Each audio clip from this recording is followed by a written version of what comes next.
di zaman Rasul. Luar biasa ya pertanyaannya berkaitan dengan ilmu dan amal.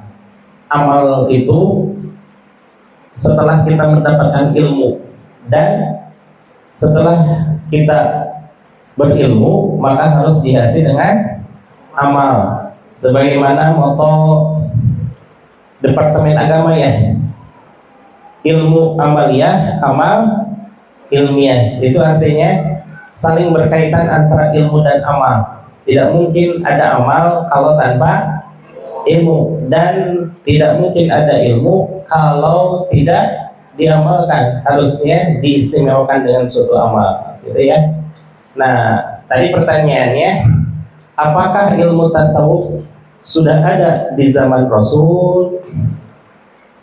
Subhanallah ya, ilmu tasawuf itu dari sisi pengamalannya sudah dilaksanakan di zaman Rasul, dipraktekkan oleh Rasulullah Shallallahu Alaihi Wasallam dan para sahabat. Bahkan jauh sebelum itu sudah dipraktekkan pula oleh nabi-nabi sebelumnya yang berjumlah berapa? Jumlah nabi, Masya Allah, seluruh nabi-nabi 124.000 ya. Sebenarnya jumlah aslinya sekitar 13.987 ya, tapi dibulatkan menjadi 124.000 ya. Nah, apakah di zaman Nabi Muhammad, bahkan di zaman Nabi Adam sudah ada penamaan ilmu tasawuf? Kalau sisi penamaannya belum, karena tasawuf itu berupa ilmu, bukan amal, ya. Karena di sini pertanyaan tentang ilmu, maka kalau seandainya dipraktekkan sejak zaman Nabi Adam alaihissalam, tapi belum dijadikan suatu ilmu, prakteknya sudah ada, yaitu namanya amaliyah juga, walaupun belum disebut sebagai ilmu. Apakah ilmu nahwu sudah ada di zaman Rasul? Belum. Siapa yang menciptakannya? Syekh Abul Aswad Ad-Duwali. Lalu yang menciptakan ilmu tajwid, apakah sudah ada di zaman Rasul? Belum. Baru ada ketika tajwid itu,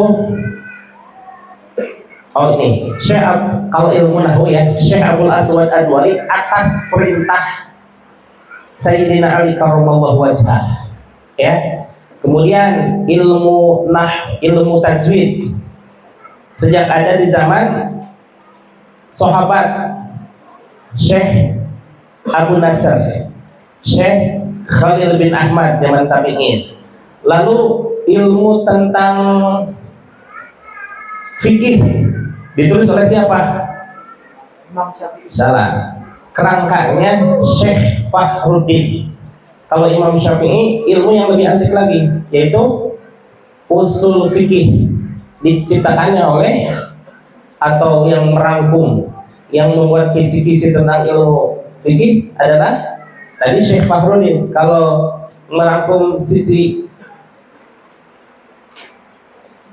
usul fikih, siapa barusan? Imam Syafi'i. Kalau yang menciptakan ilmu hadis, salah satunya Anas bin Malik ya, salah satu putra sahabat, yaitu Imam Malik, salah putranya sahabat Anas. Luar biasa ya. Nah, berarti apakah di zaman Rasulullah Shallallahu Alaihi Wasallam, bahkan di zaman Nabi Adam alaihissalam sudah dipraktekkan ilmu tasawuf? Jawabannya sudah. Jadi di dalam ilmu tasawuf itu ada sabar, qanaah, mujahadah, istiqomah, dan ikhlas dan lain sebagainya. Itu sudah dipraktekkan belum di zaman Nabi Adam alaihissalam? Sudah. Tapi apakah disebut sebagai ilmu tasawuf? Belum, betul ya. Lalu adanya ilmu-ilmu itu sejak zaman siapa? Zaman Nabi tidak, karena para nabi itu khusus untuk innama bu'ithtu liutammima makarimal akhlak, sebagaimana Rasulullah SAW untuk menumbuhkan akhlakul karimah. Jadi untuk menanamkan sikap dalam bersikap kepada Allah maupun bersikap kepada sesama manusia. Yang asalnya tidak bertauhid menjadi bertauhid, yang asalnya tidak beribadah menjadi beribadah. Subhanallah ya. Nah, baik tauhid, baik fikih maupun tasawuf dan ilmu-ilmu yang barusan itu ilmu fardu ain, sedangkan ilmu-ilmu yang fardu kifayah pun sama.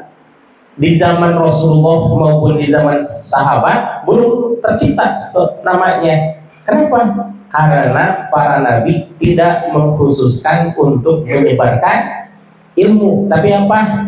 Untuk menumbuhkan akhlak dan mencontohkannya, gitu ya. Baru ketika zaman tabi'in, yang setelah zamannya para sahabat, mulailah bermunculan para ulama-ulama yang merumuskan tentang keilmuan. Salah satu ulama yang merumuskan ilmu tentang tauhid siapa? Syekh Abu Mansur Al-Maturidi. Ya, Syekh Mansur Al-Maturidi itu merumuskan tauhid dengan adanya sifat yang 20. Gimana sifat 20 itu? Wujud, lil hawadisi, qiyamuhu binafsihi, wahdaniyat, qudrat, iradah, dan seterusnya ya. Kemudian di dalam ilmu fikih, siapa ulama-ulama yang merumuskan tentang ilmu fikih itu? Tadi, mohon maaf, tadi Syekh Fahrudin itu menuliskan tentang ilmu hadis, sedangkan ilmu-ilmu fikih dirumuskan oleh Imam Hanafi, itu ulama tabi'in pada masa awal ya. Kemudian juga masa tabi'in Imam Malik bin Anas ya, salah satu putra dari sahabat, yaitu sahabat Anas. Kemudian Imam Syafi'i pun termasuk ulama salafin, juga Imam Ahmad bin Hambal itu termasuk ulama salafin yang termasuk pada golongan tabi'in ya, pengikut para sahabat. Jadi begitu ya. Ilmu tasawuf memang belum ada di zaman Rasul, tapi prakteknya sudah diamalkan oleh Rasulullah dan oleh Rasul-Rasul sebelumnya. Bahkan Nabi Adam alaihissalam sudah bertauhid, sudah berfikih, dan sudah mengamalkan habis apanya? Habis? Tes. Nggak ada. Nggak celak kemarin.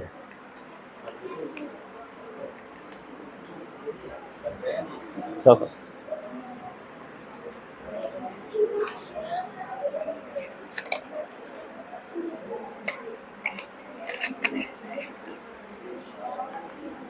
tes.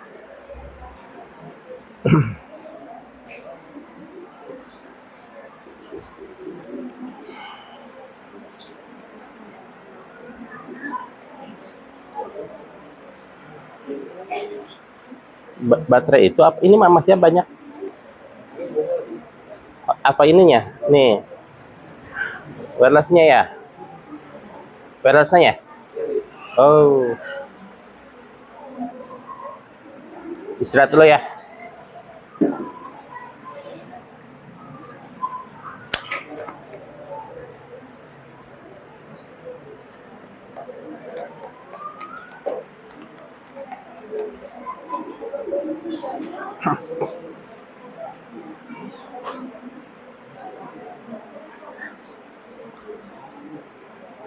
Sok sekarang nulis ya.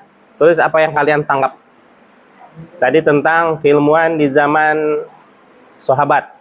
Dengan pertanyaan, apakah ilmu tasawuf sudah ada di zaman zaman Rasulullah?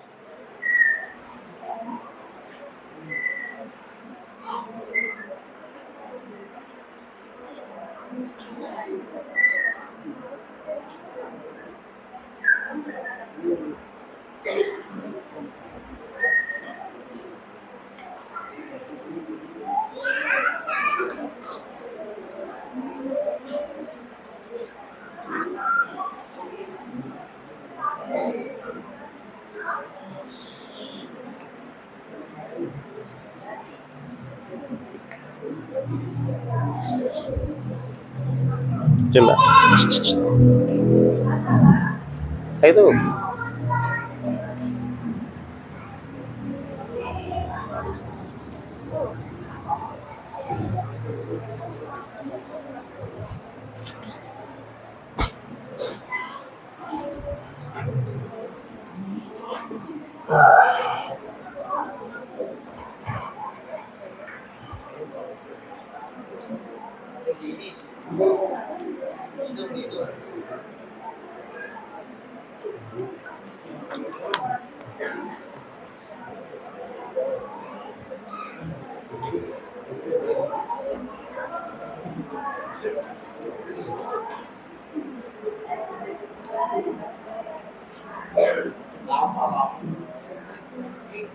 Ada nggak?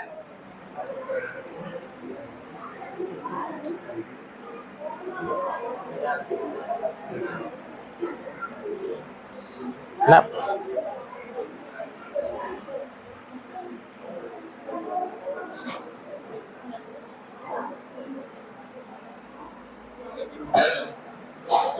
Yuk nulis semuanya.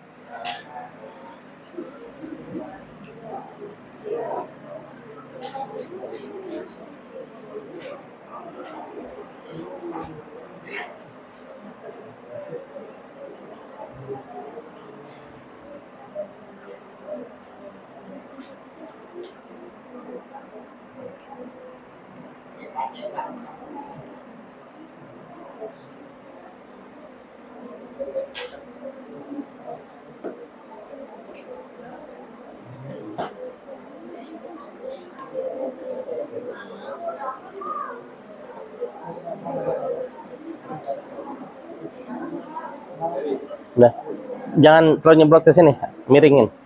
Nah gitu udah. Tes.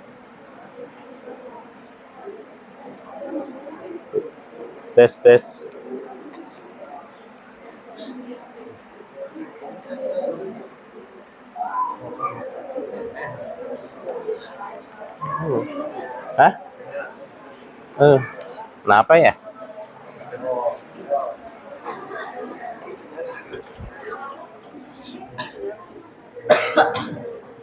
Mau apa?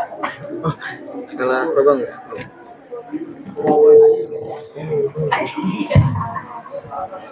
Ya.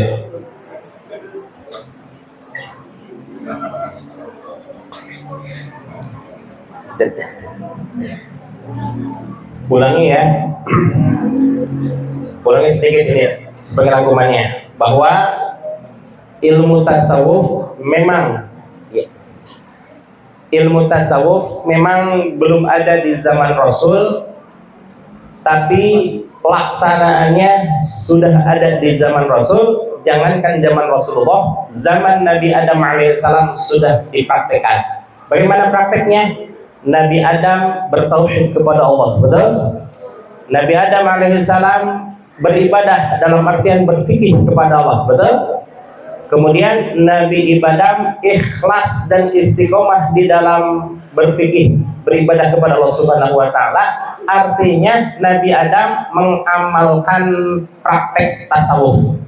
Tapi penamaan ilmu tasawuf itu kira-kira di zaman tabi'in.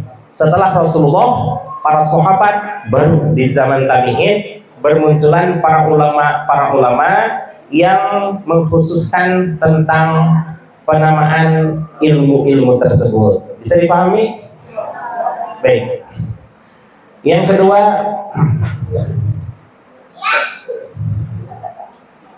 nah, subhanallah ya. Hukum tasawuf. Bagaimana mempelajari hukum tasawuf? Nah, ini bagus nih ya. Bahwa mempelajari hukum tasawuf itu kita kembalikan kepada qaidah yang dalam bentuk nazom ya. Bagaimana nazomnya? Ini terkait 3 ilmu fardhu ain. Hadis salatu fardhu ainin fa'rif fiha fa innana nilnal mina. Bahwa ilmu tasawuf, ilmu fikih dan ilmu tauhid termasuk ke dalam ilmu fardhu ain. Lalu kalau seandainya ilmu ada yang disebut ilmu fardhu ain, apakah ada ilmu yang disebut fardhu kifayah? Banyak. Apa itu diantaranya? Hampir seluruh keilmuan yang ada di dunia ini itu termasuk ilmu fardhu kifayah. Artinya suatu kefarduan yang cukup dan tidak membuat dosa bagi orang lain karena ada yang mewakilinya. Disebutlah kifayah. Contoh, dalam satu wilayah, satu kampung lah misalkan ya, katakanlah kecamatan Cilengsi atau terlalu besar, ke desa Pasir Angin dan desa Cipenjok. Karena ini termasuk fardu kifayah, maka cukup bagi orang yang mewakilinya, yang lainnya sudah tidak berkewajiban lagi. Mana contohnya? Ilmu teknologi. Di Darul Muqarrabin dipelajari nggak ilmu teknologi? Tidak. Maka ada yang mewakilinya. Siapa? Orang-orang yang masuk kepada fakultas teknik. Contohnya siapa? Kemarin tuh Mas Nova, itu fakultas teknik, keren kan? Kemudian ada orang yang mempelajari ilmu militer, ilmu tentang keamanan wilayah dan juga suatu negara. Contohnya siapa? Hah? Tuh, suami Bu Eca militer, maka itu sudah cukup untuk mewakili bagi kita sehingga kita tidak perlu mempelajari ilmu militer. Ada juga ilmu yang mempelajari tentang medis kesehatan. Siapa itu? Para dokter, kemudian para menteri, para bidan. Nah, berarti kita nggak usahlah untuk mempelajari ilmu-ilmu seperti itu karena sudah diwakili, betul? Dan seluruh keilmuan ini itu disebut sebagai fardhu kifayah, baik tajwid, kemudian qiraat, kemudian hadis, kemudian bahasa Arab, kemudian matematika, fisika, kimia, biologi, IPA dan lain sebagainya. Itu termasuk fardhu kifayah. Kemudian kalau seandainya ada fardhu ain dan fardhu kifayah, ada nggak yang disebut dengan ilmu yang hukumnya jatuh kepada mubah? Artinya boleh-boleh saja dipelajari. Apa itu contohnya? Ilmu sulap. Bagaimana ilmu sulap? Contoh.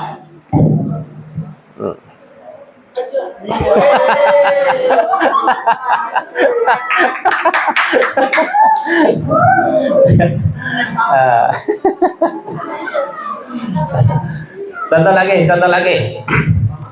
Katakanlah ada kotoran cicak ya. Bapak bisa merubah kotoran cicak menjadi sesuatu yang aneh. Asalnya kotoran cicak kan? Kemudian dilap, set, jadi hilang. Jadi hilang nggak? Itu jadi sulap ya.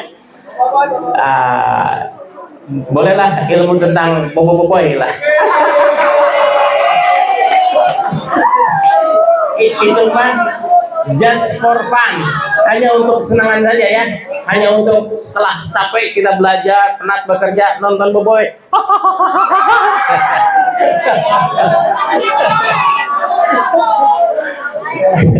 Nah, ada ilmu fardu kifayah, kemudian ada ilmu mubah, ada juga nggak ilmu yang disebut dengan ilmu haram untuk mempelajarinya?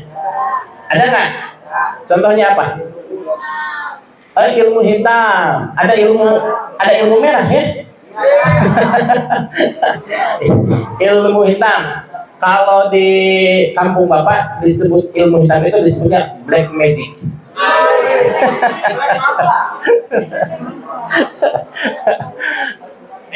Ilmu junjung, ilmu sihir, yang kayak gitu itu termasuk ilmu ya perdukunan. Maka itu haram untuk mempelajarinya. Bahkan mempelajari cara masuk ke dalam rumah yang terkunci, bagaimana caranya? Bapak pernah diperlihatkan oleh seorang polisi lagi ngobrol-ngobrol di ruangan nih, lagi di rumah gitu ya, yang ada pintunya banyak.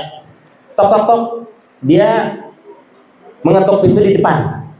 Kemudian pas didatangi pintu yang di depan, tok di sebelah kanan, berburu ke sana. Padahal rumah gede gitu ya. Tok lagi, dibuka nggak ada di belakang. Tok nggak ada lagi. Pas nggak ada siapa-siapa nih, kan kita keheranan gitu. Tiba-tiba dia muncul di kamar. Bagaimana itu? Itu teknik yang dipelajari oleh polisi. Boleh nggak mempelajari itu? Boleh, tapi hanya untuk dipelajari oleh polisi. Bagaimana mencegah tentang kemasukan rumah oleh maling, betul ya? Tadi yang termasuk fardu kifayah, yang mubah juga haram. Apa itu? Tadi haram ilmu magic ya. Maka ada ilmu yang tertinggi. Apa itu ilmu yang tertinggi? Salah satunya, yaitu ilmu fardu ain.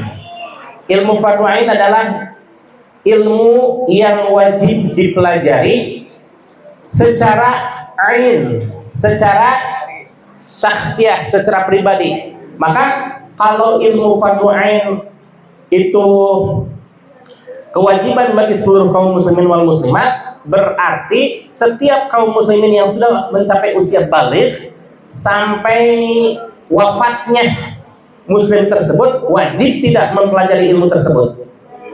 Wajib. Yang ilmu fardu ain tersebut hanya ada 3. Hanya ada apa saja ilmu itu? Ilmu fikih, ilmu untuk mempelajari tata cara beribadah kepada Allah dengan baik dan benar. Kemudian ilmu tauhid, ilmu yuwahidu tauhidan, mengesahkan Allah dengan seesa-esanya. Berikut semua yang wajib kita imani, maka di situ kita imani. Itulah yang disebut dengan ilmu tauhid. Tapi setelah kita meyakini adanya Allah, setelah kita beribadah kepada Allah, maka ada ilmu yang untuk menghaluskan ibadah dan ketauhidan kita, yaitu ilmu tasawuf, ilmu yang memungkinkan kita beribadah kepada Allah secara hakul yakin dan ikhlas serta istiqomah dengan sepenuhnya, ya. Itulah ilmu tasawuf. Maka di sini juga ada yang bertanya juga, apa fungsi dari ilmu tasawuf? Ya, salah satunya fungsi pastinya banyak ya. Salah satunya ilmu tasawuf itu litazkiyatin nufus wa litasfiyatil qulub, untuk melembutkan hati dan juga menjernihkan jiwa. Subhanallah ya. Melembutkan hati itu apa? Gimana? Lembut ketika menerima atau mendengar kebaikan, lembut atau jernih ketika mendengar suatu tausiah, lembut dan jernih ketika melihat suatu peristiwa langsung teringat kepada kepada Allah, ya. Itu yang disebut dengan kelembutan hati. Tapi kelembutan hati ini mungkin nggak bisa dicapai dengan begitu saja. Abrakadabra, dabrakabra, jadi jernih jadi. Apakah seperti itu? Tidak, tapi harus melalui prosesnya. Karena ini keilmuan, maka ilmu itu didapat dengan belajar. Didapat dengan mengaji. Didapat dengan ta'alum. Ya, mau ngaji, mau belajar, mau taklim, sama saja ya. Artinya keilmuan itu bisa kita dapatkan dengan suatu usaha, ya. Nah, kalau ini tentang tasawuf, ada yang manfaatnya, ada apa arti tasawuf, itu terkait ini ada satu kitab yang bernama Tanwirul Qulub. Tanwirul Qulub ini ditulis oleh seorang ulama besar, yakni Syekh Muhammad Amin Al-Qurdi, yang di dalam paparan kitab tersebut dinyatakan sebagai ada termaktub dalam mabadi tasawuf. Apa itu mabadi tasawuf? Mabadi tasawuf artinya dasar-dasar ilmu tasawuf, ya.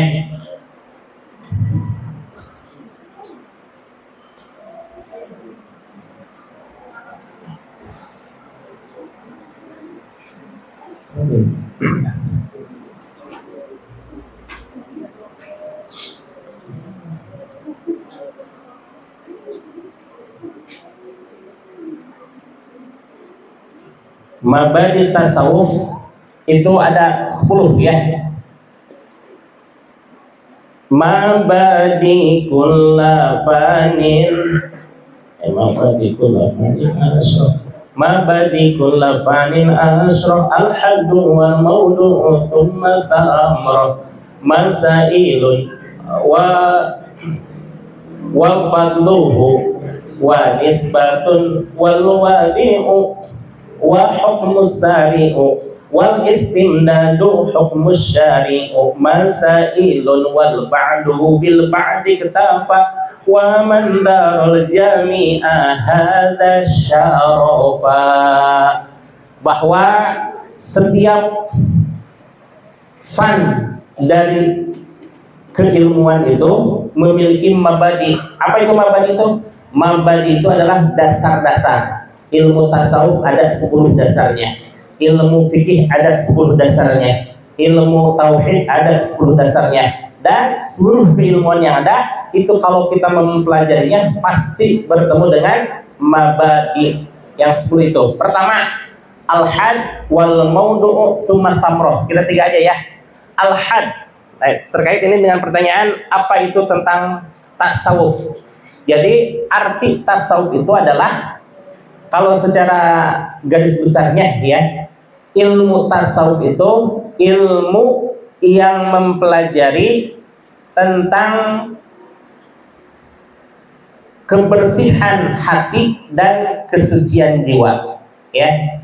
Ilmu yang mempelajari tentang tata cara beribadah supaya hati ini menjadi ikhlas, gitu ya. Nah, apa jadinya kalau beribadah kepada Allah tidak ikhlas? Contoh, beribadah sih beribadah, yakin kepada Allah sih yakin kepada Allah, tapi subhanallah niatnya tidak ikhlas. Apa itu niatnya tidak ikhlas? Apalagi nanti ya kalau kalian sudah selesai kuliah gitu ya, culak cilet, air herang ya. Mati lagi. Oh, belum. Nah, ketika kalian beribadah, misalkan, itu ada calon mertua nih. Saya di depan aja supaya kelihatan. Allahu Akbar. Ya. Nah, Itu kira-kira ibadah bukan? Ibadah. Kira-kira sesuai nggak? Yakin nggak kepada Allah? Yakin. Tapi ikhlas nggak kepada Allah? Tidak. Niatnya untuk apa? Supaya terlihat bagus oleh calon mertua. Itu disebut ikhlas tidak? Tidak. Nah, maka dengan adanya ilmu tasawuf ini kita dilatih dan dibiasakan untuk beribadah hanya kepada Allah. Khusus ya, beribadah kepada Allah secara ikhlas. Nanti ya, para hadirin jemaah sekalian, para adik-adikku, para anak-anakku, ketika kita beribadah akan disampaikan kepada Allah.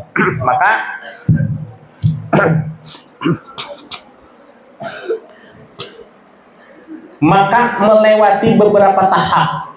Apa itu tahap pertama?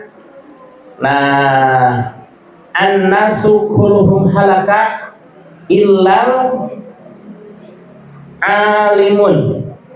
Semua manusia bisa celaka kecuali orang-orang yang berilmu.